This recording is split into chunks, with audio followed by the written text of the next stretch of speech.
नमस्ते विनोद सर।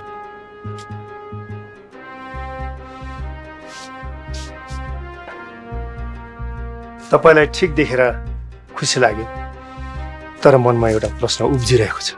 भूतले आक्रमण गर्यो कि गरेन भन्ने हो? हो, कसरी थाहा पाउनुभयो? मनोविज्ञान।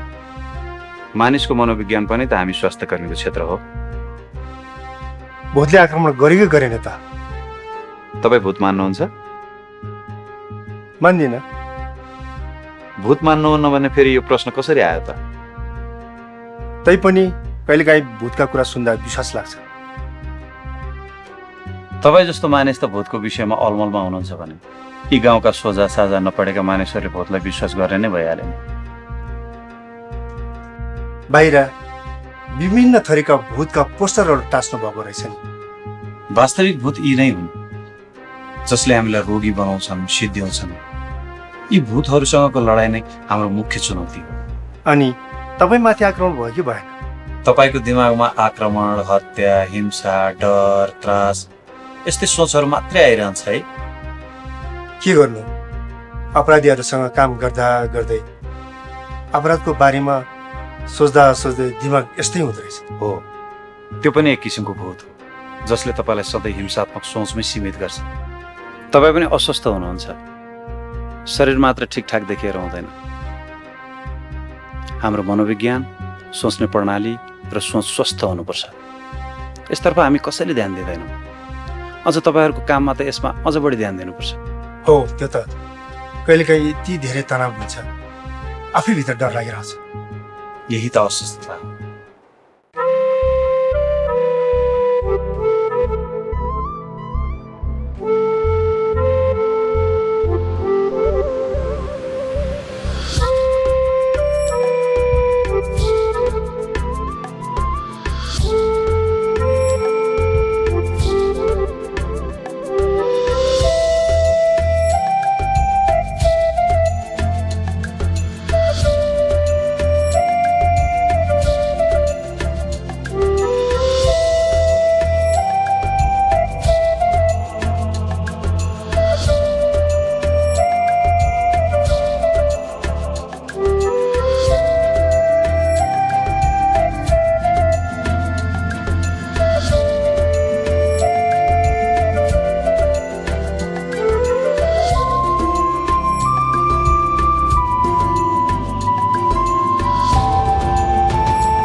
भूत भूत भूत भूत भूत भूत भूत भूत भूत भूत भूत भूत भूत भूत भूत भूत भूत भूत आ भूत भूत भूत भूत आ भूत भूत भूत आ भूत भूत भूत भूत भूत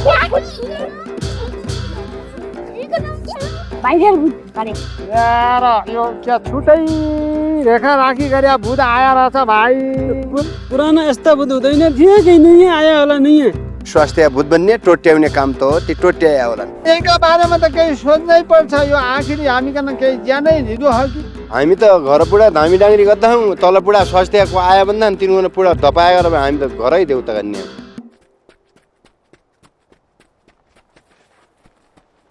बच्चालाई के हो? देऊ म झारिदिन्छु। होइन म भूत लगाउने मान्छे होइन के, म भूत झारिदिन्छु भने। मेरो छोरी मार्दिन्छ तिमीहरु। कहाँ मार्छ भने म बस्छु।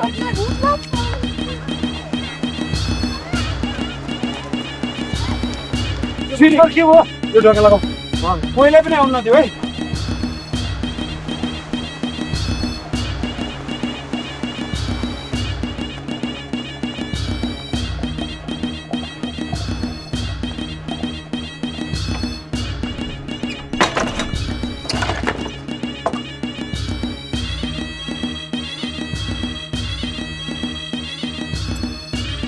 त्यो बदमास मान्छेले हाम्रो बच्ची चोरेर ल्याएछ मार्नको लागि। त्यस्तो होइन, भित्र सरले बच्चा जोगाउने कोसिस गर्दै हुनुहुन्छ। त छिरिङ अरूको पक्षमा धेरै नबोल, तेरो लागि हामीले धेरै सहयोग गरेका छौँ। हो, तर अहिले मेरो दायित्व सरलाई काम गर्न दिनु हो। ए त पनि उतैतिर लागिस्? एकछिन धैर्य त गर्नुहोस् न। ए ढोका खोल्न त तँलाई पनि ठोकिदिन्छौँ। ल ठोकेर देखाउन, हाम्रो हातहरू बाँधेको छैन। ए हामीसँग लड्छस्? एक कदम पनि अगाडि नबढ, नत्र राम्रो हुने छैन। हामीलाई धम्की दिन्छस्? ठोक यसलाई, ठोक।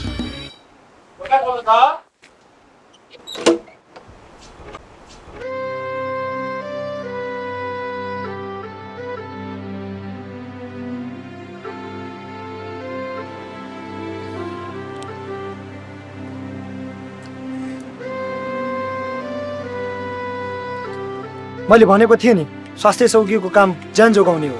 हेरौँला हामी पनि, त आजकल धेरै जान्ने भाषास्। जाऊ सबलाई बताऊ स्वास्थ्य चौकी खोलिसक्यो भनेर।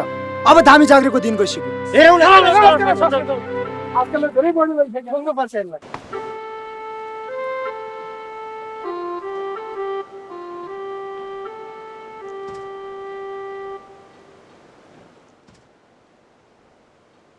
तपाईँको साहसिक कदम देखेर गजब लाग्यो। मानिस जोगाउनु सक्दो प्रयत्न त गर्नै पर्यो। त्यति नगरेको भए बच्चाको नियति त्यस्तै हुन्थ्यो। वास्तवमा तपाईँ पनि हामी जस्तै सिपाही हुनुहुँदो रहेछ, आवश्यक परेको बेलामा भिड्न सक्ने। त्यसरी भिड्न नपरेको भए हुन्थ्यो, के गर्ने? हतियारसँग भिड्न अझै बाँकी छ। त्यसको आक्रमणबाट बाँच्न तपाईँले फेरि पनि लड्नुपर्ने हुन्छ। त्यो हत्यारा अस्वस्थ मानिस हो, उसको उपचार गर्नुपर्छ, उसँग भिड्ने होइन। अपराधीप्रति दयामाया राख्नुहुन्न, समातेर ल्याएर थुन्नुपर्छ। जसलाई तपाईँ अपराधी भनिरहनु भएको छ, वास्तवमा उनीहरू अस्वस्थ मानिस हुन्। सबैभन्दा पहिले हामीले उनीहरूको मनोवैज्ञानिक उपचार गर्नुपर्छ। तपाईँको भनाइअनुसार त जेललाई अस्पताल बनाउनु पर्ने हुन्छ। अपराधी अस्वस्थ भनेर उसले गरेको अपराधलाई क्षमा गर्नु हुँदैन, उसले सजाय पाउनै पर्छ। जबसम्म अपराधलाई हेर्ने दृष्टिकोणमा केवल कानुन, सजाय, हतकडी मात्र रहन्छ, तबसम्म समाजबाट अपराध निर्मूल हुँदैन। अपराधीहरूसँग डिल गर्न त्यति सजिलो छैन। उनीहरू समाजका अरू मानिसहरूभन्दा धेरै शक्तिशाली र बाठा हुन्छन्। कमजोरले नै हो अपराध गर्ने। उनीहरू अरू मानिसभन्दा कुनै न कुनै कुराले कमजोर नै हुन्छन्। अब अपराधको विषयमा तपाईँहरूले पनि नयाँ दृष्टिकोण बनाउनुपर्छ। पुरानो मान्यताबाट अपराध नियन्त्रण हुँदैन।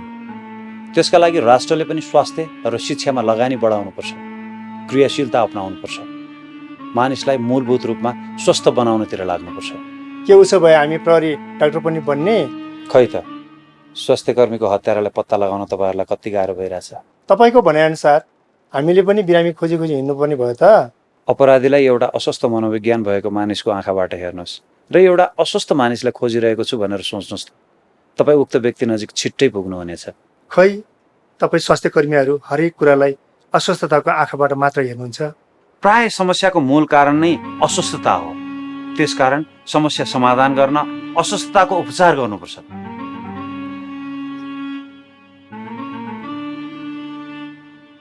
अस्वस्थ समाजमा नै हो अपराध हुने।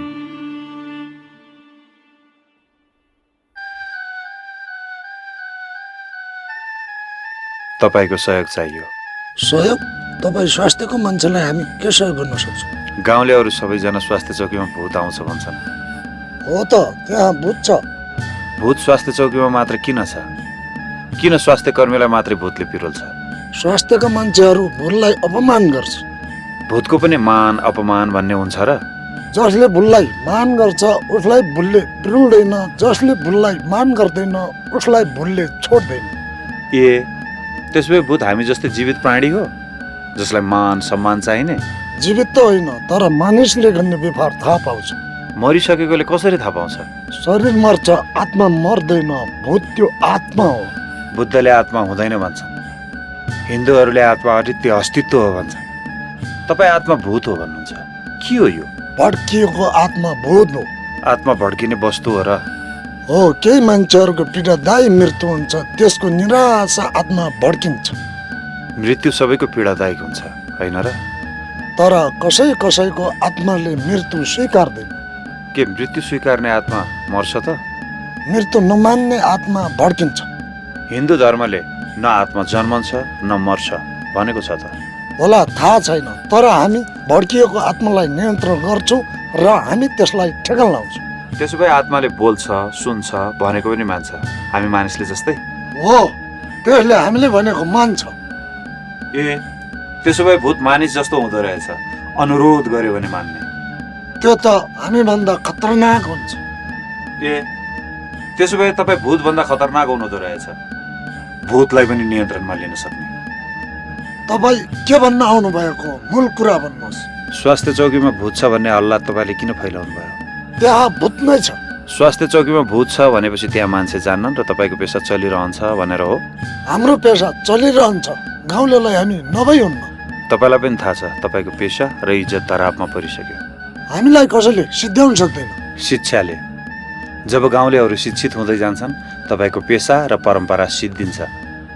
तपाईँको पेसा बाध्यता र अन्धविश्वासमा टिकेको छ। तिमीभन्दा अगाडिका स्वास्थ्य कर्मी मलाई त्यस्तै कुराको धम्की दिन आएका थिए। त्यो अपराधको सजाय उनीहरूले भोगे। के त्यसको अर्थ मैले पनि उनीहरू जस्तै अवस्था भोग्नुपर्छ भन्ने धम्की दिन खोज्नु भएको त होइन?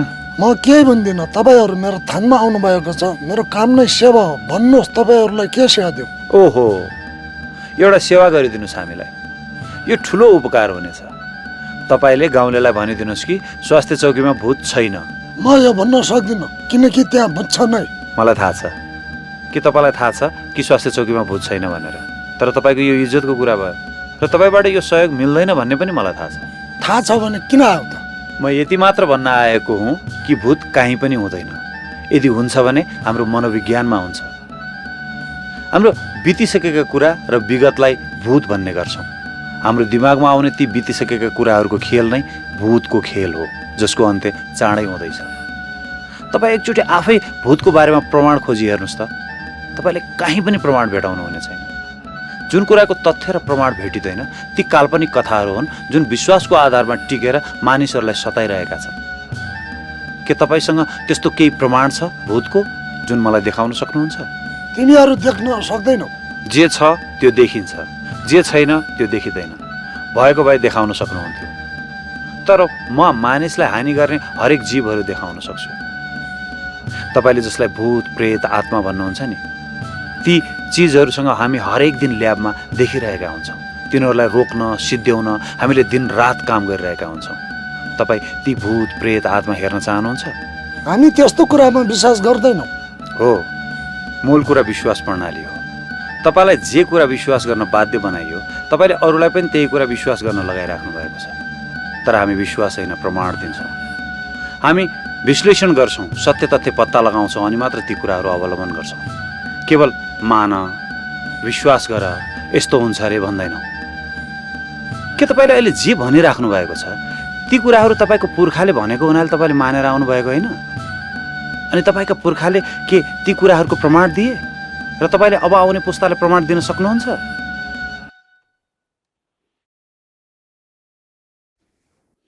मेरो तपाईँसँग कुनै रिस राग छैन। म त तपाईँसँग केवल सहयोग माग्न आएको हो। अब सहयोग गर्ने नगर्ने तपाईँको इच्छा हो। हस् त, तपाईँको धेरै समय लियौँ, अब हामी जान्छौँ।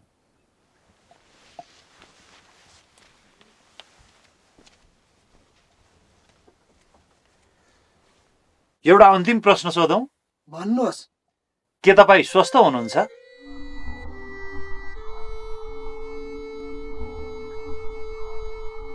सरले उनको गल्ती बन्द गर्नुभयो सर। मलाई कस्तो आनन्द लागिरहेको छ सरका यी राम्रा तर्कहरूले गर्दा मेरो सोचमा पनि सकारात्मक परिवर्तन भएको छ सर। उनी जुन शिक्षा प्रणालीमा हुर्किए उनले त्यसैलाई विश्वास गर्छन्। त्यही भएर उनले नयाँ दृष्टिकोणलाई स्वीकार्न अलिकति गाह्रो भयो। कसैले नयाँ दृष्टिकोण त दिनै पर्थ्यो, त्यसपछि मात्रै फरक तरिकाले उनले सोच्न सुरु गर्छन्। त्यसरी नै बिस्तारै समाज परिवर्तन हुँदै जाने हो छिरिङ। एकछिन यहाँ पर्खिनु न सर।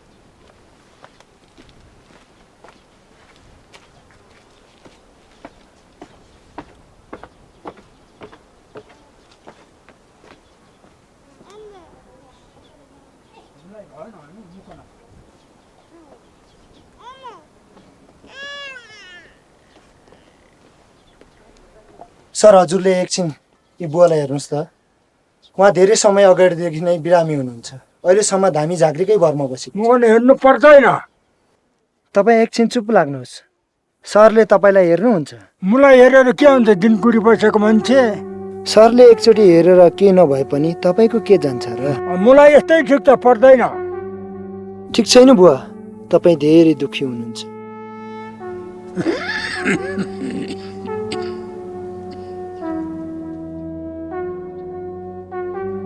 यो है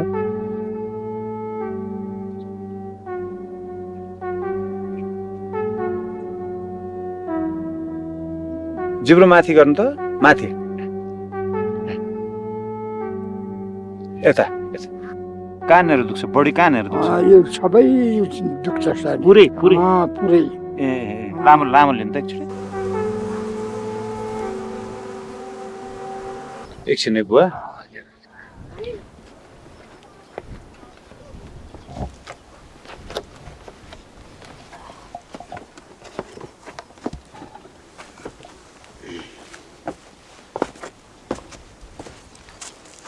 बुवाको स्वास्थ्य अवस्था एकदम गम्भीर स्थितिमा छ। समयमा उपचार नगरेपछि के गर्ने सर? बुवा जस्तै यहाँ हरेक घर घरमा छ सर।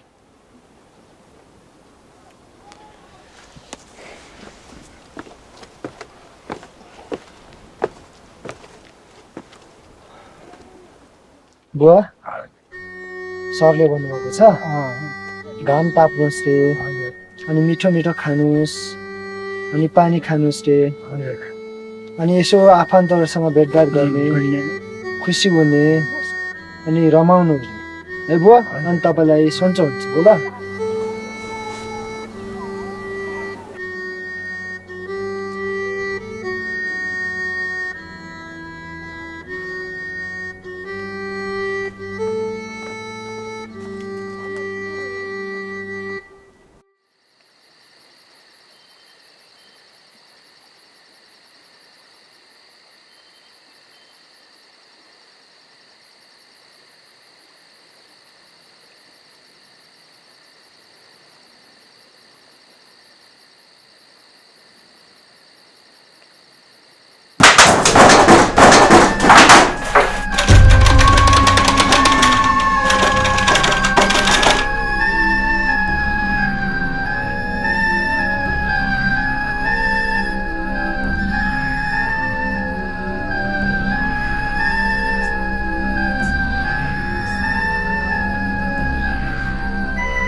डराउन आएको? म डराउँदैन र यो स्वास्थ्य चौकी छोडेर जाँदा पनि जाँदैन।